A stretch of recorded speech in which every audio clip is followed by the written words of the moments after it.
if you're intentionally ignoring me or if you are, they come to snuff the rooster. But I pinned your video on all my social media, that one that we did the live with, Rabbit Hole and all that, where you had a whole pile of papers about the Trump cases, the Dusty Duke case, and Shane Pitzer and a whole bunch of other people. This case was 0074-00.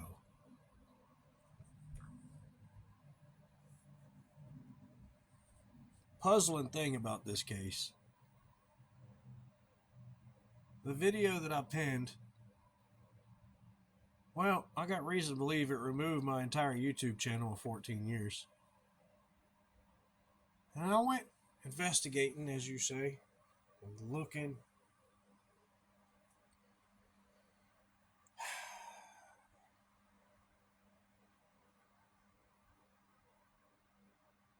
There ain't no damn proof of that court case anywhere. Why is that? Why is that? Okay, ladies and gentlemen, I want to welcome all of you here to the zombie apocalypse. Making this video particularly because I'm going to focus on Mr. Don't Comply, the guy that made the video here and a video response to me thinking that I'm ignoring him. First of all, let me go ahead and make it very clear to you. I don't ignore nobody. I just have to take time to be able to come around and make my responses at an appropriate time because I am a very busy person. I'm not here to try to avoid or ignore anyone. Okay, so I'm going to go ahead and get you to understand this. Okay, because here you go. I got it all before me, all the documents we all went over. I took the time and the liberty to go over everything that you were concerned about, and I'm going to go ahead and announce that document to you right now. You made several different videos concerning the fact of the so-called police statement, the one that was in charge of the investigation, or was the only one reported to have been in charge of the investigation, which I'm going to give you that here in just a second. I'm just trying to find it here real quick. Okay, so that's this case. The number you called out, that's the number right there. Okay, it was case number 0074-00. Now, note, you were looking for a court case. There was no court. This case here was referring to a report that came from this man, Dan Ferre, who made a report to FBI about a woman, a young girl who was under the age at the time of her death, or should I say 19 years of age, was also sexually abused which was accused of Donald Trump and Jeffrey Epstein, that was later found dead in the middle of a road in a rural routed area. And it was also reported by him to the FBI, which is this right here, okay? This is the actual official FBI website report where he reported her death. And now, I'm not going to go back into details about it at the moment. This is the case. Okay, this is who arrived on the scene, the deputy in charge who arrived on the scene of the death of Dusty Ray Duke. This is the case number that was filed in the police report. Now, you're looking for a case number that was assigned to this. There's not a case number that went to court. In other words, there's no court number to this case. This is only strictly a police case, investigative case filed in the police department. Okay? Now, so that you understand that, you're not going to find a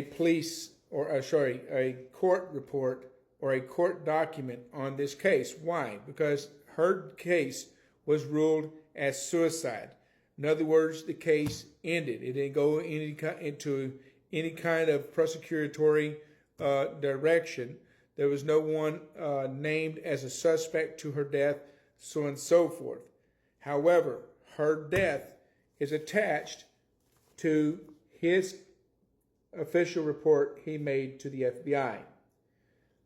That's the only thing we have, is the FBI report and the official case to her death that was filed with the police department during the time of the discovery of her body being found in a rural area near and somewhere around where she lived. Okay?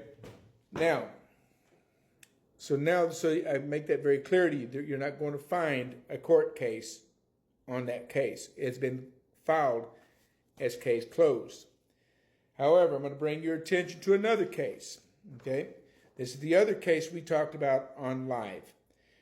This case here was Sarah Daniel Sexton Nassif. She was born on October the 14th, 1989. Her DOD, date of birth, date of her death was July the 24th, 2006.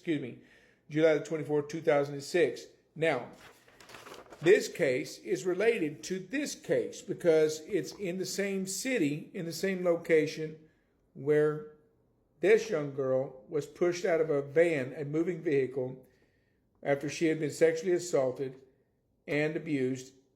She was also suspected to have been pregnant at the time of death. When they discovered her body, she was alive. When they took her to the emergency room, she was alive. The next morning, she was pronounced dead. This case, you're not going to find a court case.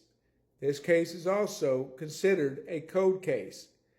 However, because of this case is connected to high-level officials, this case is connected to law enforcement being behind the death of her and the cause of her death, there's a lot of people tied that are politically and that are tied to motive as to why she died, that are involved in mafia, or should I say mafia, into drug dealers, drug kingpins of Mexico.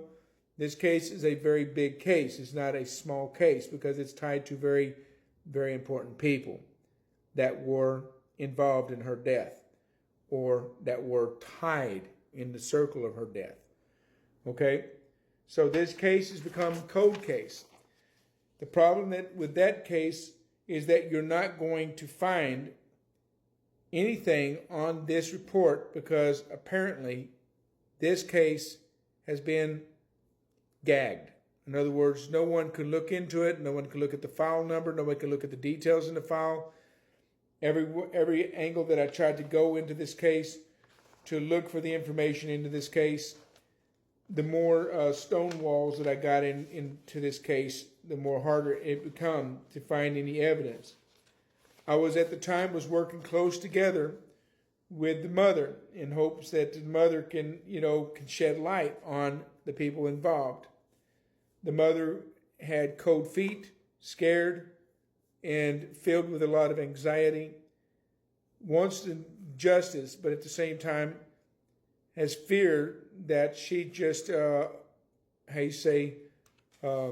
awakened the sleeping giant, because she's now starting to receive more threats again that had been dormant for a while. And since we've started talking, the threats have started to elevate in and around her life. They had a private investigator to the case. The private investigator advised the family to back away from the case because, including himself, was afraid because of this being tied to even drug kingpins inside of Mexico that were also tied to this case, due to the fact that the people that were dealers for the drug lords out of Mexico. That's why this case, you're not going to see a court case. Okay, so I want to make sure you understand that. But however, it has been ruled as a code case. It is still to this day considered as an unsolved case. However, you're not going to pull any kind of information other than this report, which is the medical examiner's report on her death. And that's all you're going to get from the case of Sarah Nassif. I've reported this on multiple occasions. I've shown this is all you're going to get and I got the whole entire thing right here. Okay. So, however, I have a whole long list of names, and I'm not going to go through these names. This right here is kept secret until we get some more, because I'm still investigating them. Even though she's asked me to back away, I'm not going to back away. I'm going to catch these son of a bitches. I'm going to put them down. If I, any way possible, I'm going to bring them to justice. Now, we've talked about the connection of Jeffrey Epstein, Donald Trump, to these cases, or one I can directly tie it to.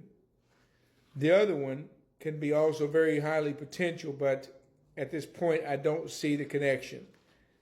However, it is connected to the same circle of people that were connected to this case right here. Now, the other case is Sacha Riley. According to the original investigation of Sacha Riley, everything seemed promising. It seemed like it was legitimate. Okay, at this point, I'm left with a lot of more questions than I have of answers. Okay, guys, now back to what I was saying in the last part, in the last video I just made, okay, is this here is about Sacha Riley, okay? The case about Sacha Riley has never made it to court. This is a case that just got revealed here about a couple of months ago by a reporter out of Canada whose name was Lisa. I caught attention to this case and had been in correspondence, in contact with Lisa. And according to her report at the time, it seemed legitimate. His case seems like it was the real deal. But it started getting sketchy because several things had occurred during and after I had contact to her, when her last contact with Sacha Riley was going, according to her, was when they were getting ready to renew his visa at the Canadian immigration. They found some discrepancies in his case that was never brought to her attention, that he had been charged for murder for hire, and he never brought this as to her attention that this had been going on. But she reached out. She tried everything to help him because she legitimately thought that he was a legitimate case.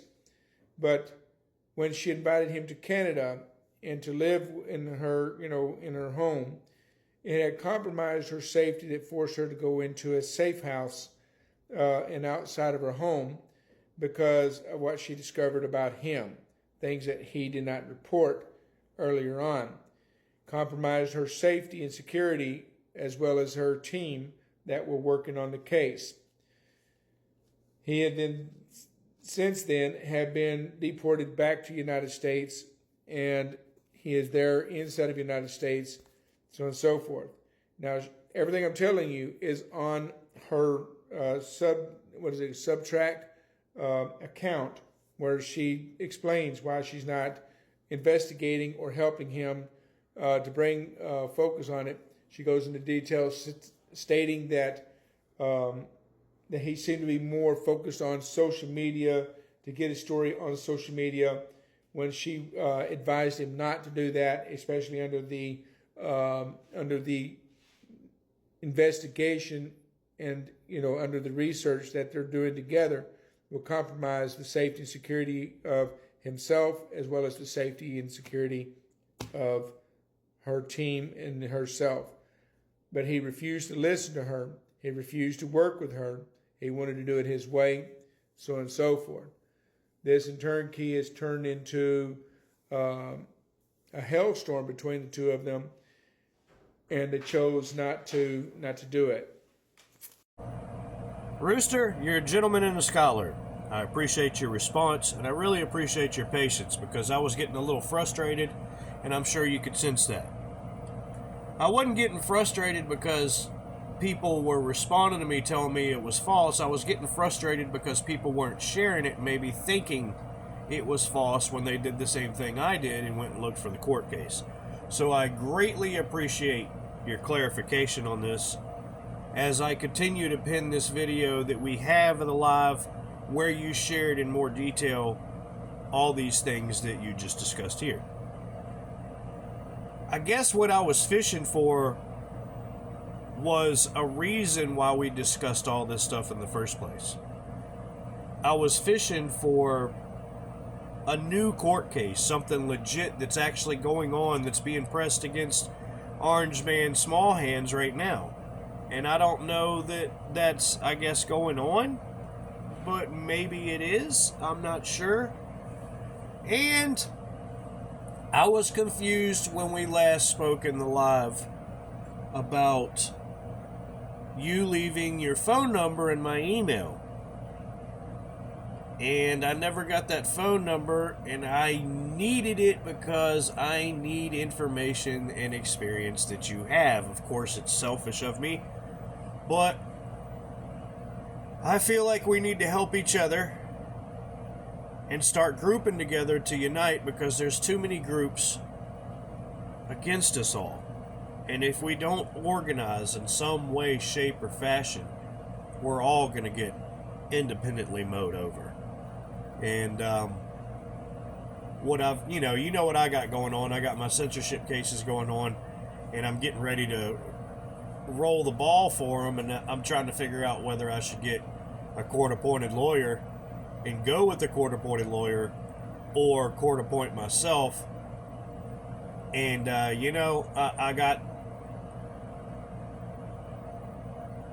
don't know, man. I got a lot to learn in court, and I don't feel confident on going in there when I don't know how to present evidence. I got a bunch of video evidence that I need to present, and I got a bunch of screenshots and videos that I need to present that are shared, that are linked online and offline and in between, and I don't know how to present them in my case and how to organize that and how to make that presentable. What do I need to type up? What's the letterhead? What's the format? How do I do it? I don't know anything about that, and that's what concerns me the most about all the cases that I'm sitting on right now, probably involving the same people that you're talking about that are on the back end censoring me. They kicked me off of Truth. They kicked me off of Twitter.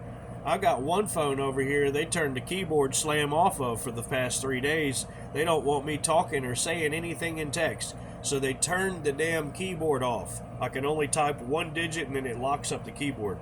So we have all kinds of these things going on, the filling up storage, the overheating the phone, the turning the charging ports off. Legitimately on Turbo World Rumble, I've caught them doing everything between all the platforms, all the press platforms, YouTube, Facebook, Clapper, Twitter, Truth. All of them. There's nothing that's left on the board to catch them at. You see what I'm saying? I've caught them doing everything.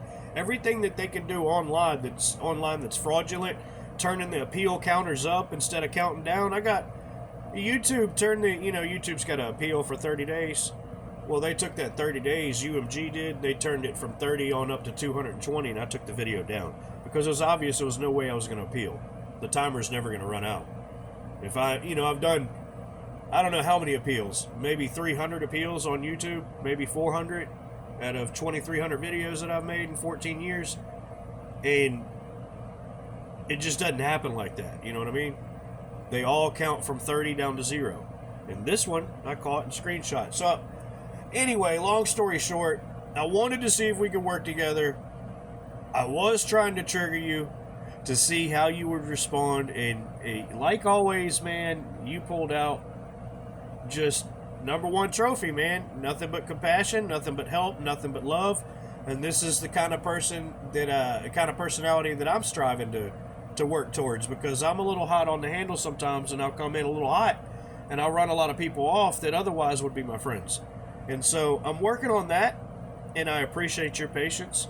And I really, really, really appreciate you as a person and you doing the research that you're doing to help out these people that have now faded and to help out these families. And I want to interject one last thing before I conclude this video. To touch up on the people that came to you and wanted help, and then they kind of backtracked and backfed and backpedaled because they're getting death threats and whatever. Dude, I got a death threat from my 10-year-old daughter 2 days ago. 2 days ago, man, she's like, I'm gonna kill you. She jumps out of the pool, we're playing ball. I'm on one side of the pool, she's in the hot tub. She's just playing, and she goes into a demonic fit out of nowhere, bro. It was crazy. It was so crazy. I thought she was just playing. I didn't realize she was actually pissed off. So I threw the ball at her, and she missed it, and she couldn't catch it. And she threw it back at me, and I caught it. And then I threw the ball at her again, and she missed it and couldn't catch it. It bounced off the water and then bounced out of the pool. She jumps up out of the pool after saying, I'm going to kill you. I said, don't say that. That's not nice. We don't even play like that. What's wrong with you? Instead of picking up the big bouncy ball, softball that we were throwing, she goes into her toy bin, picks up a golf ball, and hurls it at me as hard as she can. This is the first time I felt the true strength of my daughter. She's almost as tall as I am at 10 years old. And I could see that golf ball flying through the air, and I couldn't tell if it was a golf ball or a rock. And let me tell you, when I caught it right here. I caught it right here. When I caught it, it almost made my hand smack my face because she threw it so hard. It smacked my hand, hit it hard, and I didn't know if it was a rock or not, so I let go of it. Instead of catching it, I caught it, curled it, and then let go, released. It bounced out of my hand into the pool about 5 feet in front of me in the water, and I picked it up. And I said, what is wrong with you? Have you lost your mind? And I got out of the pool. I said, we're done here. We're done. And she was just all empathetic and compassionate. I'm so sorry. Are you okay? I'm so sorry. And she thought it had hit me, but I caught it. Funny thing was, I was looking away when she threw it and just happened to see at the corner of my eye it sailing through. And I'm like, holy jeez, dude, if that would have hit me, it would have knocked me cold unconscious in the water. And she wouldn't have been able to pull me out of the water, and I would have drowned right there. Right there. Unreal. And I am just grateful that the good Lord was looking out for all of us and nothing worse happened. I got out of the pool. I didn't take any aggression out on her. I did give her a good word lashing, not cussing though, explaining, you gonna get on my bad side and you're gonna find out my physical traits and my strength if you keep on trying to risk my life and my safety. And even in playing, like I don't play, and I don't care if it's a guy or a girl risking my safety or a child or a man. It doesn't matter. It's my safety. You can't come back from death. And so we had that discussion, and she immediately cleaned up her toys, dismissed herself, and she said, I'm going up to my room. I'm not going to take my phone with me. And she punished herself because she knew she had really, really messed up. And she let her anger get to her, and she let those demons inside her head. She listened to the demons inside of her head more than she listened to God. And when I first made that video, maybe I listened to the demons a little bit more than I was listening to God. And so I had to retract on one of my videos I wrote in the description on my new OG Turbo World on the video titled Job. I went back and retracted what I wrote on there, thinking that you had lied in the description, and I changed it to I was wrong. My apologies. Thank you so much, Rooster, for being the patient, compassionate mind that you have and the guy that you are. We need more like you, and I keep hovering around you because I know I can learn from you both legally and both as a person. So thank you so much. You're great, you're worthy of love and great wealth, and today is wonderful.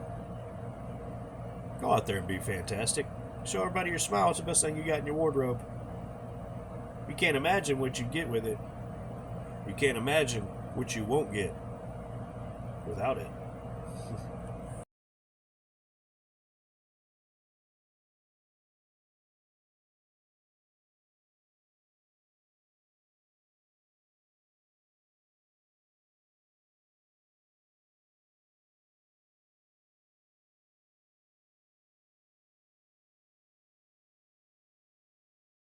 Oh yeah, and since I don't remember if this is the phone where they cut my keyboard off and I can't type or not, and they like to use that against me on TikTok, so I can't type in the description, see the disclaimer pinned above. Do me a favor, see the disclaimer pinned above, for all and any takedown requests. Thank you so much.